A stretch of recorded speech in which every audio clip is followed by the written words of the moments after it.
প্রিয় দর্শক আসসালামু আলাইকুম। আশা করি আপনারা সকলে ভালো আছেন। প্রিয় দর্শক, বাংলাদেশের বর্তমান অবস্থা ভালো নেই। বিভিন্ন জায়গায় ফেনী, সিলেট বিভিন্ন জায়গায় কিন্তু বন্যায় পানির মানুষের ঘরবাড়ি ভেঙে নিয়ে গেছে। আপনি একটা জিনিস হিসাব করে দেখেন, যার ঘর নাই, যার থাকার মতো জায়গা নাই, গরু ছাগল সব কিছুই, হাঁস মুরগি বন্যার পানি ডুবে গেছে। ফেনীতে আমার এক বন্ধু ছিল, বন্ধুর সাথে কথা বললাম। সে বলল যে তার নাকি 2 তলা পর্যন্ত তার বাড়িতে পানি উঠছে। প্রিয় দর্শক, এই মুহূর্তে যারা মানবতার ফেরিওয়ালা আছেন, যারা আশেপাশে যারা আছেন, যারা প্রভাবশালী আছেন, যাদের কাছে সামর্থ্য আছে, আপনারা একটু হেল্প করুন, তাদের পাশে সান্ত্বনা দেন, তাদের পাশে দাঁড়ান, আপাতত যেন তারা খেয়ে থেকে যেন বাঁচতে পারে।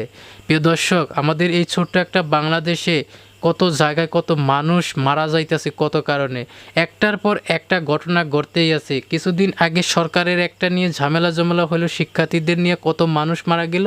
এইবার আবার বন্যার পানিতে কী রকম মানুষ মারা গেছে। অনেকজনে অনেক কথা বলতেছে, ভারত থেকে পানি ছাইড়া দিচ্ছে, এটা রাজনীতি চাল। এগুলো কথাটা বলে আগে দেশের মানুষকে বাঁচান, দেশের মানুষের পাশে দাঁড়ান। আপনি হয়তো 1 টাকা 2 টাকা দিয়ে হয়তো হেল্প করতে পারবেন। আপনি যদি নাও পারেন, অবশ্যই তাদেরকে সান্ত্বনা দিয়ে, তাদের সাথে কথা বলে, তাদেরকে একটু সাহস জুগিয়ে আপনি করতে পারবেন, বা যারা সাহায্য করতেছে তাদেরকে আপনি ভালোভাবে বুঝিয়ে দিতে পারবেন। বর্তমানে আমরা যে অবস্থা দেখতেছি, যে সিলেটের, তারপরে ফেনীতে, আরও কয়েকটি যে রাঙামাটি, আরও যারা নিচু জায়গাগুলো আছে সেগুলোতে পানি উঠে কিন্তু ঘরবাড়ি ভেঙে যাচ্ছে। কত কষ্টের জীবন।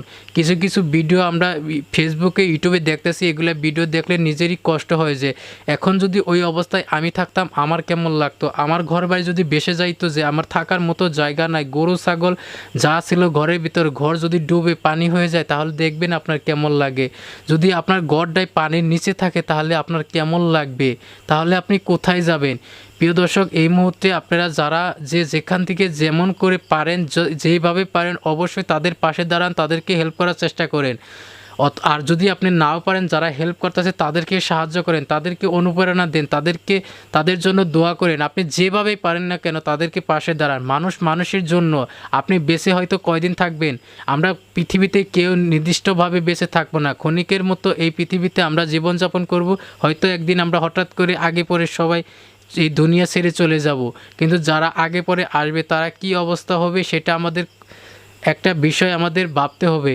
বিষয়টা হচ্ছে কি, যে এই যে দেখতেছেন বিভিন্ন জায়গায় বন্যা হচ্ছে, বন্যায় মানুষের ঘর বাড়ি ভাসিয়ে নিচ্ছে, গরু ছাগল যা ছিল তাও কিন্তু ডুবে নিয়ে গেছে। তারা কয়টা কোথায় নিয়ে যাবে, তাদেরকে থাকার মতো খাওয়ার মতো কিছু জায়গা দিতে হবে। আবার এই সময় কিন্তু কিছু প্রতারণা মানুষ আছে, তারা কিন্তু তাদেরকে চেষ্টা করতেছে ডাকাতি বা বিভিন্ন ঘরের বিভিন্ন জিনিস চুরি করার জন্য, বিভিন্ন সিস্টেমে কিন্তু তারা মোকাবেলা করতেছে। আবার কিছু কিছু লোক আছে বন্যার লোকদের জন্য টাকা তোলার সিস্টেম, মানে বিভিন্ন পোস্টারটা নিয়ে টাকা সাহায্য নিয়ে তারা কিন্তু নিজের পকেট বাড়ি করতেছে। এখান থেকেও সাবধান হতে হবে। আমরা কাকে দান করতেছি, কার কাছে টাকা দিতেছি, সেটাও আমাদেরকে সাবধান থাকতে হবে। আপনার টাকা, যে এত কষ্টের টাকা আপনি একজনকে দান করতেছেন, সে পাচ্ছে কিনা সেটাও আমাদের খেয়াল করতে হবে। ভালো দেখে তাদেরকে আপনি টাকা পাঠাবেন। আর আপনি যদি ওইখানে যাইতে পারেন তাহলে তো আরও ভালো। আপনি নিজ হাতে দানটা করবেন, সেটা আরও ভালো হবে। আপনি নিজের চোখে দেখতে পারবেন মানুষের কি কষ্ট হচ্ছে। ধন্যবাদ সবাইকে, ভালো থাকবেন, সুস্থ থাকবেন। এই ছিল আজকের ভিডিও।